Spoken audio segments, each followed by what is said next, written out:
ዛሬ በኔ ግብዣ ነው ራታችሁን ያትክልት ሾርባ ሰርታችሁ የምትመገቡት። እናንተ መስራት የማትችሉ ከሆነ የባለቤቶቻችሁን ስም ኮሜንት ላይ ሜንሽን ማድረግ እንዳትረሱ። የሚያስፈልጉን ግብአቶች የተከተፈ ሽንኩርት፣ የተፈቀፈቀ ካሮት፣ እንዲሁም ፎሶሊያ፣ የተቀቀለ ድፍን ምስር፣ የተፈጨ ቲማቲም፣ በትንንሹ የተከተፈ ድንች፣ መኮረኒ፣ ቅመማ ቅመሞች፣ ቀረፋ፣ ቁንዶ በርበሬ፣ የተፈጨ ጦስኝና ሮዝመሪን የተፈጨ አንድ ማንኪያ፣ የተፈጨ ነጭ ሽንኩርትና ዝንጅብል እንዲሁም ጨው።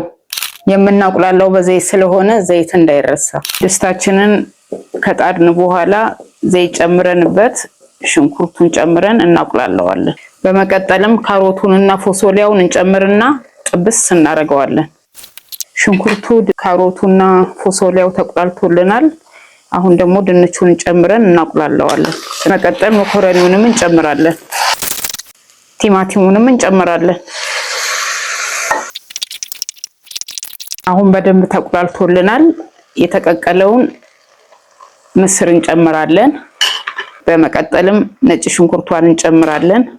ቅመማ ቅመሞቹንም እንጨምርባቸዋለን። በመጨረሻም የጋለ ውሃ እንጨምርበታለን። የሚበቃንን ያህል እንጨምርና ክድና አድርገን እስኪበስል ድረስ እናንተከትከዋለን። አሁን ሾርባችን ደርሶልናል። አውጥተን እንግዲህ እንቀምሰዋለን። ያዘጋጀነው ሾርባ በዚህ መልኩ ደርሶልናል። ከፈለጋችሁ በዳቦ ካልፈለጋችሁ ደግሞ እንደዚሁ መመገብ ትችላላችሁ። ያዘጋጀነውን የአትክልት ሾርባ እስቲ እንቅመሰው።